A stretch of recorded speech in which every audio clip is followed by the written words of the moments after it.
Et coucou les scorpions, j'espère que vous allez tous et toutes bien. Donc on va faire la guidance pour le mois d'avril 2022, donc une guidance générale pour le signe solaire, ascendant et lunaire. Donc ça ne peut pas résonner avec tout le monde, pensez aller voir l'ascendant ou le signe lunaire. Et donc j'ai repris les tirages que je faisais il y a 2 ans, un peu plus structurés. Du coup, donc les anciens, je pense que vous vous rappelez peut-être. Donc je vous explique, énergie qui va vous accompagner au courant de ce mois d'avril, ce que vous désirez, les opportunités, ce qui va faire obstacle, votre vie sentimentale, votre vie professionnelle et le conseil. Alors, dans la coupe, on avait le cavalier de bâton et l'étoile. Mais il y avait également un aperçu, donc j'ai quand même vérifié, j'ai regardé, il y avait la 2 d'épée. Donc c'était bien un peu ce que je ressentais et après de ce que j'ai vu aussi là, je me dis ok, ça ne m'étonne absolument pas puisque vous ne voyez pas, je pense, arriver. Euh, il y a quelque chose qui va se réaliser pour vous au courant du mois d'avril ou peut-être sur le mois de mai, hein, peut-être début mai. Mais quoi qu'il en soit, il y a quelque chose que vous ne voyez pas et que vous doutez surtout de sa réalisation. Donc, si jamais c'est le cas, il y a quelque chose qui va se réaliser pour moi à partir du moment qu'il y aura des choses qui seront à régler avant. Donc, on va y venir. Donc, donc cette coupe, hein, si je me réfère uniquement au cavalier de bâton et à l'étoile, il y a en tout cas un message, il y a une communication, il y a une personne qui vient vers vous, une réponse qui revient vers vous. Généralement, le cavalier de bâton, c'est quand on a lancé quelque chose et que ça revient. Donc ça peut être une personne qui part, qui revient, comme ça peut être des démarches que l'on a fait et les réponses vont nous revenir. J'irai plus dans ce sens-là. Donc, du coup, il y a quelque chose qui se réalise, il y a une très bonne nouvelle, on a une réponse, en tout cas, pour pouvoir se réaliser. Et l'étoile est ressortie dans votre conseil. Et on y viendra. L'énergie principale, vous avez la force. Alors, la force, pour ce mois d'avril, attention, parce que cette carte-là, alors elle est bien, mais elle est à doser quelque part, parce qu'on peut être dans des extrêmes avec cette carte. Soit être trop dans le contrôle, soit on ne contrôle absolument plus rien, soit on veut contrôler les autres, soit on est contrôlé par les autres, soit on est impulsif, soit on ne dit absolument rien, mais on bouillonne à l'intérieur. Voilà, en tout cas, il va falloir vraiment mesurer ici hein, votre caractère en fait sur le mois d'avril, parce que c'est vrai que ça peut être un peu chamboulant, parce qu'on a un changement qui est présent, mais que vous bloquez quelque part, parce qu'il y a peut-être des choses à régler avant que ce changement arrive. C'est possible. Donc la force, c'est aussi une énergie où on est, comment dire, pas mal regardé. Hein. Si on prend sur le caractère physique de cette carte, hein, c'est vraiment de vouloir se montrer, c'est vraiment vouloir plaire.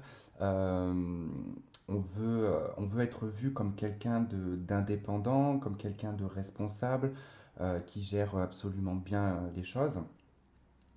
Donc c'est du contrôle de soi quelque part.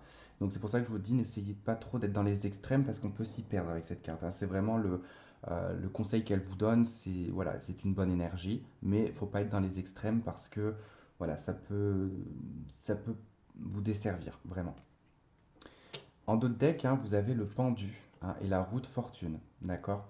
Donc elle est en rappel ici, la roue de fortune. Le pendu, c'est un moment de pause en fait. Il va falloir, je pense que c'est vous-même qui allez devoir réfléchir. Euh, je pense aussi peut-être que la vie fait en sorte que c'est bloqué pour que vous puissiez réfléchir, d'accord? Parce que le pendu, c'est vraiment qu'à un moment donné, on ne sait plus quoi faire, on ne sait plus dans quelle direction aller, on est totalement désemparé, on ne comprend plus rien. Et en fait, il faut prendre du recul, se poser sous des angles différents, poser la situation sous des angles différents et sous des regards différents aussi, pour pouvoir des fois prendre une décision, mieux comprendre et ne pas se planter. D'accord? Là, vous êtes sur le point d'opérer un changement.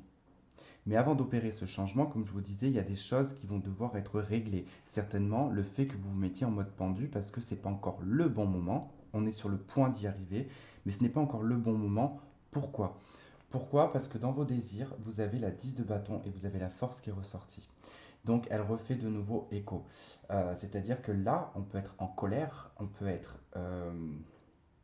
de base, hein, parce que c'est le désir en fait de vouloir apaiser une colère, le fait de vouloir apaiser une rupture. Parce que là, avec la 10 d'épée et la force, on s'efforce hein, quelque part de remonter la pente par rapport à quelque chose de douloureux. rupture, décès, mauvaise nouvelle. Bon, voilà, la 10 d'épée, vraiment, vous la placez dans votre vie hein, par rapport à un événement qui a été douloureux et dans lequel on ne peut pas revenir en arrière. D'accord? Et ça, c'est quelque chose que vous contrôlez. Alors, soit vous ne le montrez pas aux yeux des gens, hein, vous faites style que tout va bien, non, moi, c'est pas, il n'y a pas de souci, j'ai oublié cette personne, de toute façon qu'elle ne revienne jamais. Euh, vous voyez, ce côté où on est un peu dur. Et puis ça peut être également d'être très en colère, hein, de s'exprimer, d'être en colère. Et en fait, vraiment, le désir ici, c'est euh, d'être apaisé de tout ça. Vraiment, c'est d'être apaisé de tout ça, de pouvoir s'en débarrasser. On tente tant bien que mal de contrôler les choses, hein, mais c'est pour ça que ici on rencontre le changement. D'accord? Alors, pour la vie sentimentale, du coup, on a l'impératrice. Alors, dans la vie sentimentale, bon, là, ça peut nous parler hein, de votre position de maman, par exemple, hein, de femme au foyer, de femme tout court, hein, la femme d'un mari, ou le mari d'une femme, ou la femme d'une femme, peu importe, vous adaptez. Mais c'est question de projet, hein, c'est-à-dire que si vous êtes en couple, hein, vous êtes en tout cas dans l'élaboration de certains projets, peut-être même vouloir un enfant, ou vous êtes enceinte, hein, c'est possible aussi.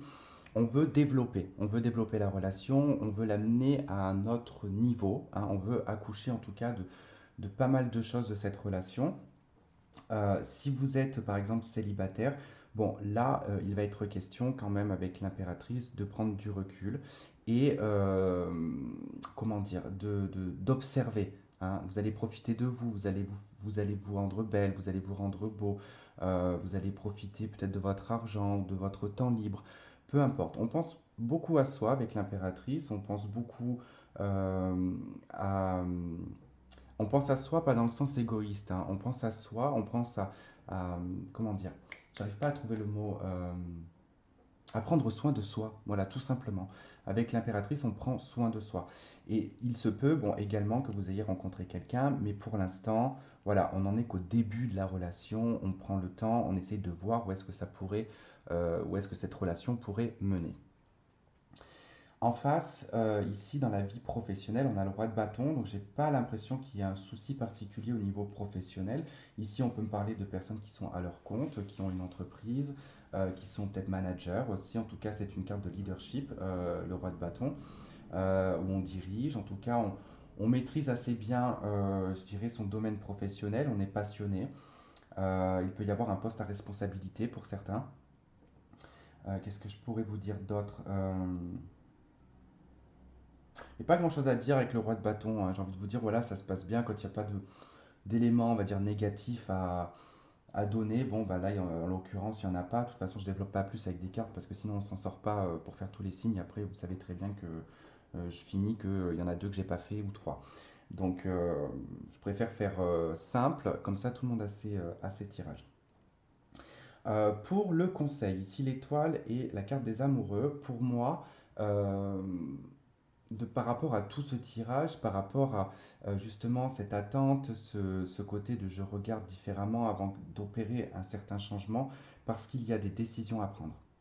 Avec les amoureux, vous devez vous engager dans la voie qui est la vôtre, avec l'étoile. Il y a une destinée. Ici, il y a une notion de destinée pour vous les scorpions, et je pense que vous le sentez fortement. D'où le fait que vous n'êtes pas forcément euh, dans le fait d'acter quelque chose dans le sentimental. Euh, vous contrôlez bien les choses dans le professionnel. C'est comme si vous attendiez que tous les éléments soient là pour pouvoir justement prendre une voie et aller dans sa destinée. Et ça, je pense que vous le sentez. Et le conseil, c'est faites le bon choix. Vraiment, parce qu'avec la carte des amoureux, euh, tout ce qui brille n'est pas fait d'or. Faites très attention, soyez très attentifs aux détails. Encore une fois de plus, je vous mets quand même le pendu hein, qui vous demande de regarder sous tous les angles avant d'opérer un changement. D'accord? Donc, avant d'aller dans cette direction-là, réfléchissez bien à la décision que vous allez prendre. En d'autres decks ici, on a la 6 de denier, on a le cavalier d'épée. Donc il y a des nouvelles financières qui arrivent. Il peut être question d'une somme que l'on reçoit. tout comme ça peut être une somme que l'on peut sortir, mais quoi qu'il en soit, ça ne change pas tellement les finances. Ça apporte quand même un équilibre. Si c'est de l'argent que vous devez, hein, c'est de l'argent que vous avez trop perçu, par exemple, c'est pas une facture, c'est plus vu comme un trop perçu d'argent qu'on va vous demander de rendre pour rétablir les choses. Et pareil, dans l'autre sens, c'est peut-être on vous doit de l'argent, donc vous allez recevoir cet argent et ça va rétablir les choses. Parce qu'on est dans le donner et recevoir avec la carte du 6 de denier. Voilà pour vous les scorpions. J'espère en tout cas que ce tirage aura résonné avec certains d'entre vous. Je vous souhaite de passer un très bon mois d'avril. On se retrouve pour le tirage sentimental. Plein de bisous et je vous dis à très vite. Bye bye.